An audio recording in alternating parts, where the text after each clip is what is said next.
পরবর্তীকালীন সরকার দায়িত্ব নেওয়ার পর নির্বাচন ব্যবস্থা সহ রাষ্ট্র ব্যবস্থা সংস্কারে বিভিন্ন কমিশন গঠন করা হয়েছে। নির্বাচন ব্যবস্থা সংস্কারের প্রশ্নে অনেক রাজনৈতিক দল আনুপাতিক প্রতিনিধিত্বমূলক নির্বাচন বা পিআর পদ্ধতিতে ভোটের দাবিও তুলেছেন। সম্প্রতি এ নিয়ে একটি সেমিনারে জাতীয় পার্টি, জামায়াতে ইসলামী, ইসলামী আন্দোলন, কমিউনিস্ট পার্টি সহ অনেক রাজনৈতিক দল আনুপাতিক পদ্ধতিতে ভোটের পক্ষে দাবি তুলেছেন। তবে বর্তমানে বাংলাদেশের অন্যতম বৃহৎ রাজনৈতিক দল বিএনপি এই পদ্ধতির বিরোধিতা করে প্রচলিত সংসদীয় পদ্ধতিতে নির্বাচনের পক্ষেই অবস্থান করছে। নির্বাচন ও রাজনৈতিক বিশ্লেষকরা বলছেন, আনুপাতিক নির্বাচন ব্যবস্থা একদিকে যেমন স্বৈরশাসনের পথ রোধ করে, অন্যদিকে এই পদ্ধতিতে ভোটারদের জনমতেরও প্রতিফলন নিশ্চিত হয়। এমন বড় একটি রাজনৈতিক দলের আপত্তিতে এই পদ্ধতিতে নির্বাচন ব্যবস্থা চালু করা সম্ভব কিনা সেটি নিয়েও নানা প্রশ্ন রয়েছে। এই প্রশ্নে রাজনৈতিক বিশ্লেষকদের মত হচ্ছে, সব দল রাজি হলে এরকম একটি ব্যবস্থার ব্যাপারে কার্যকরী উদ্যোগ নেওয়া যেতে পারে। বিশ্বের যেসব দেশে এই পদ্ধতিতে ভোট হচ্ছে তার উদাহরণ টেনে বিশ্লেষকরা বলছেন, শিগগিরই চালু না হলেও ধীরে ধীরে আনুপাতিক পদ্ধতিতে ভোটের পথে হাঁটতে পারে বাংলাদেশ।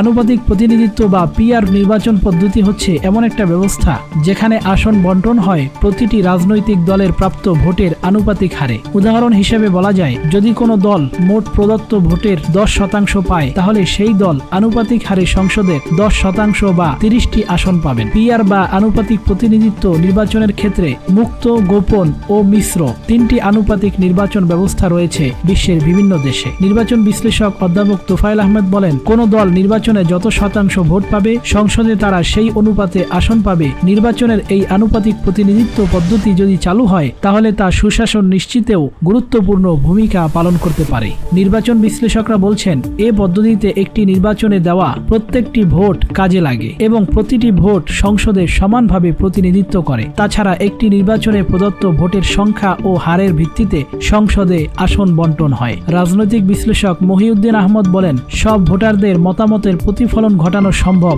এই পদ্ধতিতে ভোটের মাধ্যমে। কারণ হিসেবে তিনি বলছেন, অনেক সময় খুব সামান্য পার্থক্য থাকলেও অনেক দল সংসদে একটি আসনও পায় না, কিন্তু এই পদ্ধতিতে নির্বাচন হলে তাতে ন্যূনতম ভোট পেলে সব রাজনৈতিক দলেরই প্রতিনিধিত্ব থাকার সুযোগ রয়েছে সংসদে। বর্তমান বাংলাদেশের সংসদীয় ব্যবস্থায় 300 আসনে আলাদা আলাদা প্রার্থী দিয়ে নির্বাচনে অংশগ্রহণ করে রাজনৈতিক দলগুলো। ধরা যাক, বর্তমান পদ্ধতিতে জাতীয় নির্বাচনে একটি আসনে মোট 4 জন প্রার্থী 4টি দল থেকে নির্বাচন করছে। এই নির্বাচনে ভোট পড়েছে 85%। এর মধ্যে প্রথম, দ্বিতীয় ও তৃতীয় জন 20% করে ভোট পেল, আর চতুর্থ প্রার্থী পেল 25%। বর্তমান পদ্ধতি অনুযায়ী চতুর্থ প্রার্থী এই আসন থেকে সংসদ সদস্য নির্বাচিত হবেন, আর ওই 3টি দলের 60% ভোট কোনো কাজেই আসছে না। একইভাবে সারা দেশে অন্তত 290 আসনে যদি একই হারে ভোট পেয়ে চতুর্থ দলটির প্রার্থীরা জয়লাভ করে, তাহলে মাত্র 25% ভোট নিয়ে তারা সরকার গঠন সহ সংসদে একচ্ছত্রভাবে আধিপত্য করবে।